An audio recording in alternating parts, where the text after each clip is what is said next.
La nuit où la miséricorde visita la cellule 27.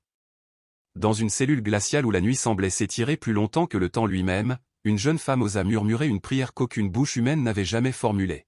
« Sainte Vierge, laisse-moi te voir, juste une fois, avant que mon enfant ne vienne au monde. » Le garde, posté devant la grille, eut un rire bref, presque gêné. Pour lui, ce n'était qu'un délire de prisonnière, une folie née de l'isolement. Mais à l'aube suivante, quelque chose se produisit dans ce bloc de béton gris, quelque chose qu'il n'oublierait jamais. Une odeur de rose flotta soudain dans l'air, bien qu'aucune fleur n'existât là. Une lueur trembla sur les murs, alors qu'aucune bougie ne brûlait. Et dans cette cellule, une femme enchaînée, condamnée et oubliée, portait en elle un miracle que la science ne saurait expliquer mais que la foi, elle, reconnaîtrait sans hésiter. C'est l'histoire d'une détenue qui pria, et d'un gardien qui pleura. La prison pour femmes se dressait aux abords de Kansas City, entourée de clôtures hérissées de barbelés qui scintillaient sous le soleil d'hiver. L'air y vibrait d'un silence épais, presque vivant, un mélange d'ennui, de regret et du bourdonnement continu des néons qui ne s'éteignaient jamais. Elle s'appelait Elena Vargas. 28 ans. 5 mois de grossesse. Condamnée pour vol et possession de stupéfiants. La plupart des femmes ici purgeaient de courtes peines, mais dans les yeux d'Elena brûlait quelque chose de différent, la fatigue d'une âme qui semblait purger une peine à perpétuité à l'intérieur d'elle-même. Chaque matin, lorsque la sirène hurlait, elle posait une main tremblante sur son ventre arrondi. Les autres se moquaient. Voilà sainte Elena, priant un Dieu qui l'a oubliée. Mais elle continuait. Même quand elle doutait que quelqu'un, quelque part, puisse l'entendre. Les nuits étaient les plus cruelles. Le lit de fer mordait sa peau, et le bruit des portes de métal claquant au loin résonnait comme des coups de tonnerre. Alors elle murmurait à l'enfant dans son ventre. « Tu n'as pas demandé à venir dans ce monde. Mais je te promets, mon amour, que je t'aimerai plus que je ne me suis jamais aimé. » Les larmes tombaient sur la couverture rêche, et parfois, dans la solitude, elle imaginait une main invisible se poser sur la sienne. Les gardiens, eux, ne voyaient qu'un numéro de dossier. Mais quelque chose, chez elle, les forçait à détourner le regard, troublé. Peut-être parce qu'elle ne criait jamais, ne mentait jamais, ne suppliait jamais.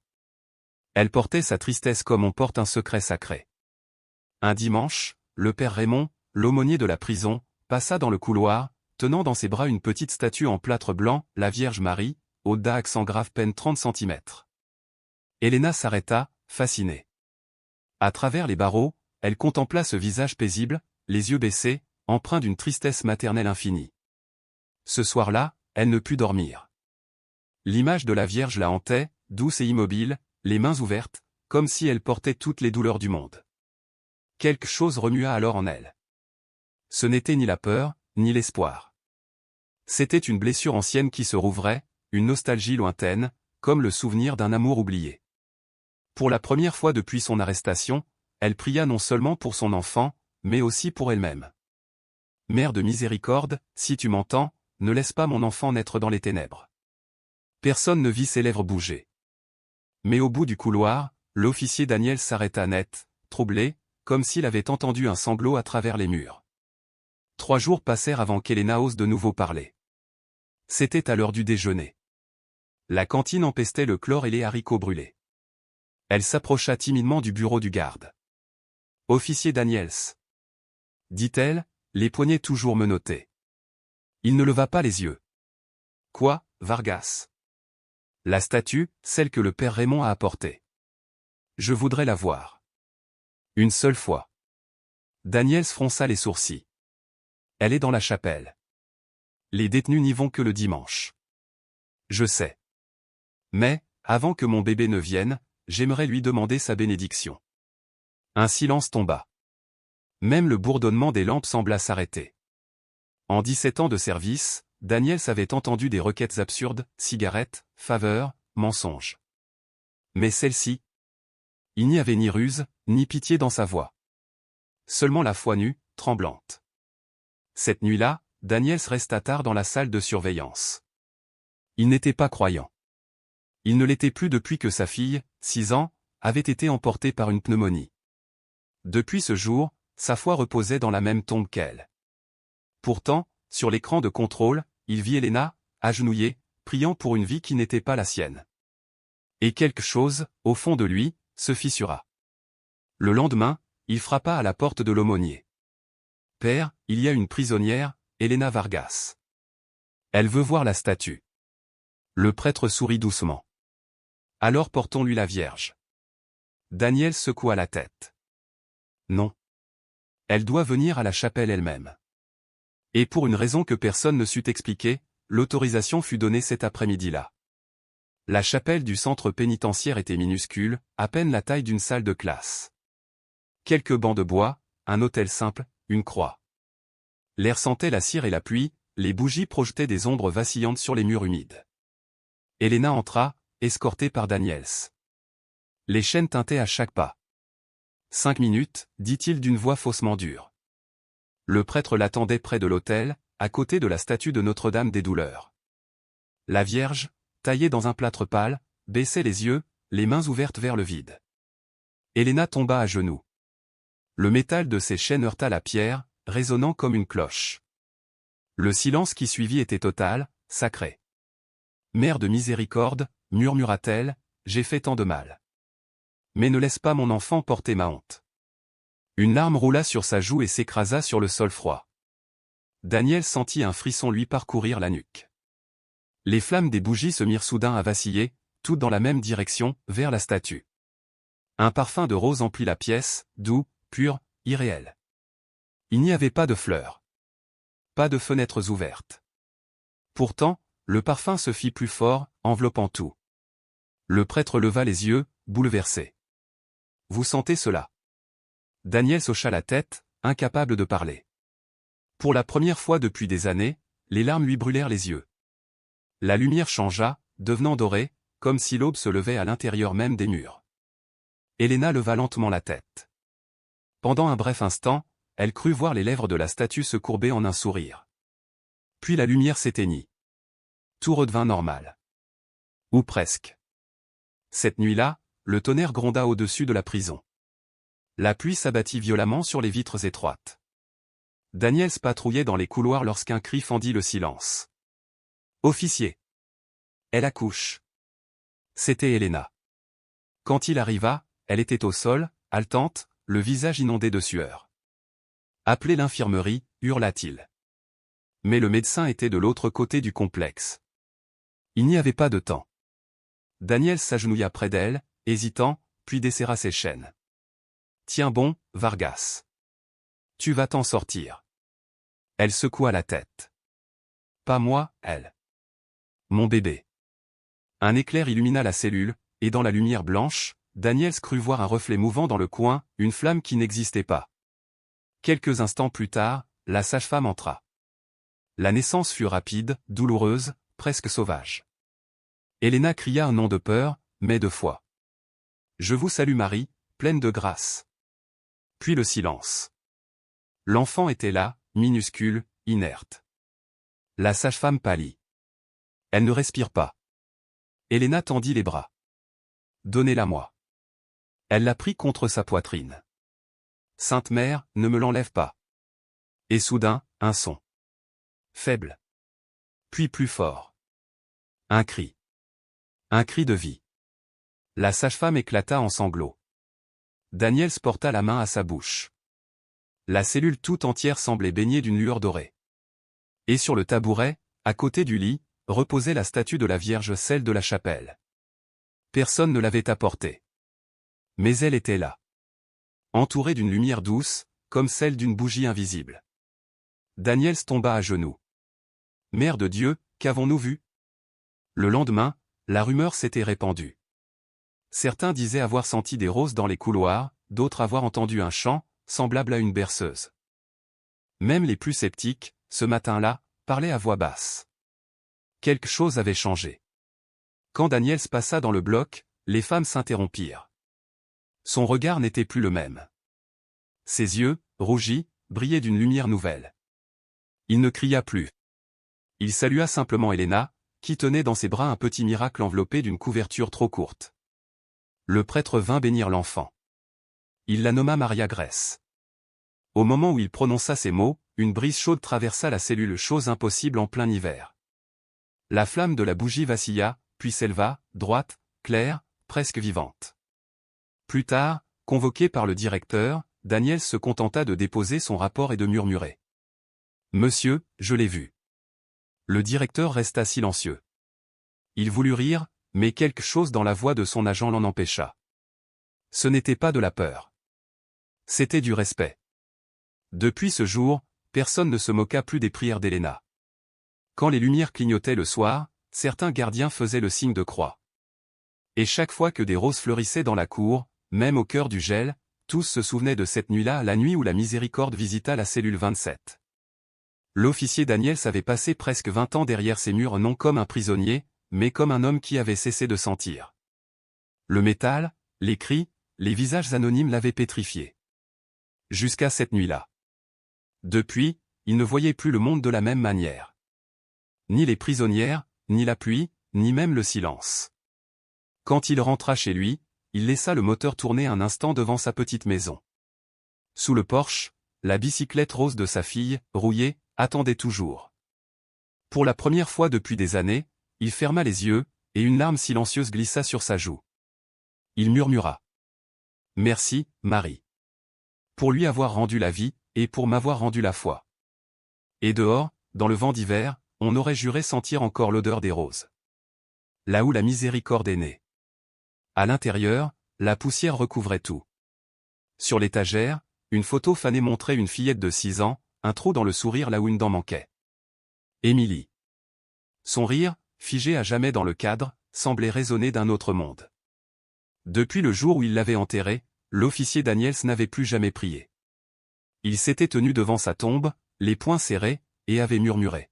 « Tu n'existes pas. » Mais ce soir-là, tandis que le tonnerre roulait au loin et que la pluie battait contre les barreaux de la fenêtre, il se retrouva à genoux sans comprendre pourquoi. Ses larmes tombaient sur le sol froid, traçant de petites mares de sel et de honte. Pourquoi elle, Seigneur? Pourquoi eux? Pourquoi moi? Aucune voix ne répondit.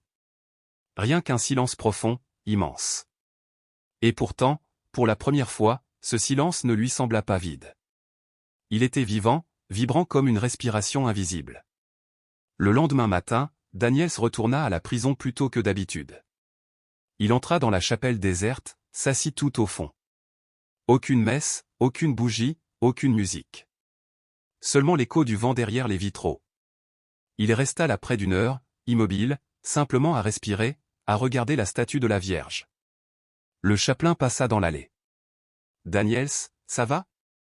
L'officier leva les yeux, hésitant. « Je ne sais plus ce que je crois, » répondit-il. « Mais je crois que, j'aimerais recommencer. » Ce jour-là, sans le savoir, il ouvrit à nouveau la porte de son âme. Chaque matin suivant, avant la relève de garde, il se tenait discrètement au fond de la chapelle. Il ne parlait pas. Il n'entonnait pas les chants. Il écoutait. Et parfois, dans le silence, il lui semblait sentir à nouveau une odeur de rose. 2 semaines plus tard, Helena Vargas serrait son bébé contre elle. Son corps avait guéri, mais son cœur, non.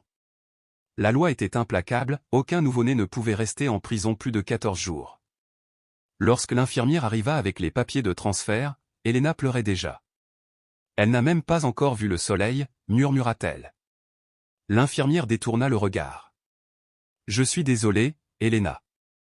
C'est la règle. Dans l'embrasure de la porte, l'officier Daniels observait la scène, le visage fermé. Il avait escorté des centaines de détenus, mais cette mission lui paraissait insupportable. Helena déposa un dernier baiser sur le front minuscule de son enfant. Elle s'appelle Maria Grace, dit-elle doucement. Dites à ceux qui la prendront, que la Vierge Marie était là quand elle est née. Elle leva les yeux vers Daniels, tremblante. Promettez-moi qu'elle le saura. Il hocha la tête, la gorge serrée. Je vous le promets. L'enfant commença à gémir, cherchant à tâtons les bras de sa mère. Helena tenta un sourire à travers ses larmes. Elle est forte. Elle connaîtra l'amour, même s'il ne vient pas de moi. Lorsque la travailleuse sociale emporta le bébé, le couloir sembla soudain vidé de tout son air. Helena se tourna vers le mur de sa cellule, où pendait une petite image de la Vierge offerte par le chapelain. Elle caressa du bout des doigts le bord de l'image. Merci, merci de m'avoir laissé la voir vivante. Daniels resta longtemps derrière la porte, immobile, écoutant les sanglots s'éteindre. Aucune parole ne lui paraissait assez grande pour ce moment. Il se contenta de murmurer. Elle saura, Elena. Je le jure. Cette nuit-là, pour la première fois en 17 ans, il pria avant de s'endormir. 2 années passèrent. Les saisons effacèrent lentement les cicatrices du temps. Le portail de la prison se referma derrière elle, et Elena Vargas sortit libre. Elle ne possédait presque rien, une Bible pliée, une photo de son enfant, et une promesse, celle qu'il avait maintenue en vie. La liberté n'était pas comme elle l'avait rêvé. Le monde faisait trop de bruit, moteurs, voix, sirènes. Tout allait plus vite que ses pensées. Mais le soleil chauffait sa peau, le vent sentait la pluie, et pour la première fois depuis des années, elle respira sans entendre le cliquetis des chaînes. Une petite paroisse catholique, au sud de Kansas City, lui ouvrit ses portes. Le prêtre, le père Raymond, lui proposa un travail modeste. Ce n'est pas grand-chose, dit-il, mais c'est honnête, et tout près de la chapelle. Elena sourit. C'est tout ce qu'il me faut.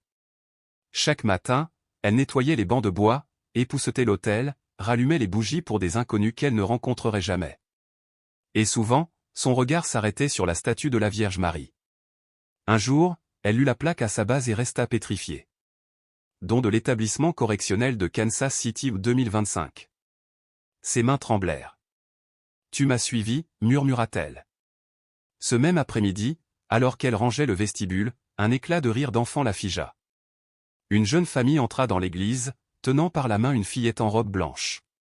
Boucles sombres, yeux clairs, fossettes familières. Excusez-nous, dit la mère, souriante. Nous venons pour le baptême. Le prêtre sortit de son bureau. Ah, oui. Maria Grace, n'est-ce pas? Elena sentit son cœur s'arrêter. Le monde se tut. Le même nom. Le même sourire. Ce n'était pas possible, et pourtant. L'enfant jouait avec le ruban de sa robe, la lumière du vitrail dansait sur sa peau. Elena comprit qu'elle n'assistait pas à une simple cérémonie. Elle assistait à un retour de grâce. Le baptême commença dans un silence presque sacré. La voix du prêtre résonnait, grave et douce. Renoncez-vous à Satan et à toutes ses œuvres? Les parents hochèrent la tête, les yeux humides. Tapis derrière une colonne, Elena tremblait. Chaque mot la transperçait comme une chanson oubliée qu'elle reconnaissait pourtant. Quand le père Raymond leva la coquille d'argent pour verser l'eau bénite, le soleil franchit soudain un nuage. Un rayon doré traversa les vitraux. D'abord discret, il devint un flot de lumière éclatante, enveloppant l'autel d'une clarté chaude émouvante. Un murmure parcourut l'assemblée. Les vitraux, d'ordinaire ternes sous la grisaille de l'hiver, s'embrasaient de couleurs vives saphir, rubis, or. La lumière descendit lentement jusqu'à la statue de la Vierge. Pendant quelques secondes suspendues, elle sembla rayonner de vie. L'enfant cessa de pleurer. Un silence absolu tomba sur l'église. Elena porta une main à sa poitrine, étouffant un sanglot. Le père Raymond sentit une chaleur sur sa nuque, douce et irréelle. Tous comprirent, sans oser le dire, la mère était là. Quand la lumière se dissipa, personne ne bougea. L'air lui-même semblait saturé de paix. La voix du prêtre trembla, mais resta ferme. Cet enfant est né dans la miséricorde, et aujourd'hui, la miséricorde revient parmi nous. Tout au fond, Daniel se tenait debout. Il était venu, lui aussi. Autour de son cou brillait une petite croix d'argent. Il ôta sa casquette, inclina la tête et murmura. Merci. Dans ce souffle suspendu, tous, la pécheresse, le soldat, le prêtre, les fidèles sentirent qu'ils avaient assisté à quelque chose de saint. Quand la cérémonie prit fin, l'église se vida lentement. Les parents prirent des photos, riant entre larmes et joie. Elena resta seule, baignée par la lumière apaisée du soir. La statue de la Vierge ne brillait plus, mais son visage semblait différent. Ou peut-être était-ce Elena qui avait changé. Elle s'agenouilla, posa le front contre le bois du banc. « Merci, murmura-t-elle. Merci de m'avoir rendu plus que je ne méritais. » Des pas résonnèrent derrière elle. Daniel s'approcha, la casquette à la main. « Elle est magnifique, dit-il. » Elena hocha la tête, les yeux humides. « Elle ne me connaît pas, mais elle porte ma prière. » Il hésita, puis reprit. « Je pensais que les miracles étaient des histoires pour âmes désespérées. Mais cette nuit-là, dans ta cellule, et aujourd'hui, je ne croirai plus jamais cela. Il lui confia qu'il était enfin retourné sur la tombe de sa fille. Qu'il avait prié pour la première fois depuis sa mort. « Je n'ai pas demandé qu'elle revienne, dit-il. J'ai juste demandé la paix. Et, d'une manière ou d'une autre, je crois que je l'ai reçue. » Elena sourit faiblement. La paix, c'est le miracle que l'on oublie trop souvent de demander. Ils restèrent là, quelques instants, deux vies brisées recousues par la main invisible de la grâce.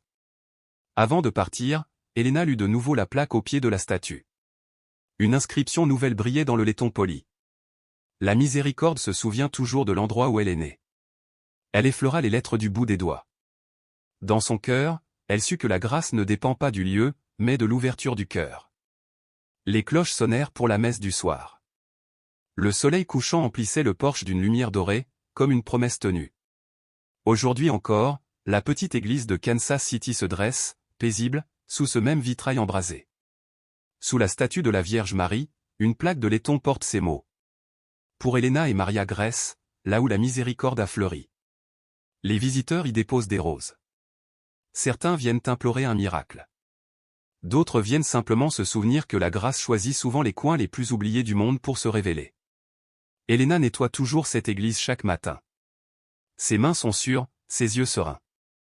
Daniels vient encore chaque semaine y allumer une bougie, priant pour sa fille et pour la femme dont la foi a rallumé la sienne. Quant à la petite Maria Grace, elle grandit entourée d'amour. Son rire résonne souvent entre ces murs qui autrefois contenaient tant de douleur. Peut-être que les miracles ne sont pas des éclairs venus du ciel. Peut-être qu'ils sont ces instants discrets où le ciel s'incline assez bas pour que les cœurs brisés puissent se relever. Car la miséricorde, une fois née, ne meurt jamais. Elle cherche simplement de nouveaux cœurs où refleurir.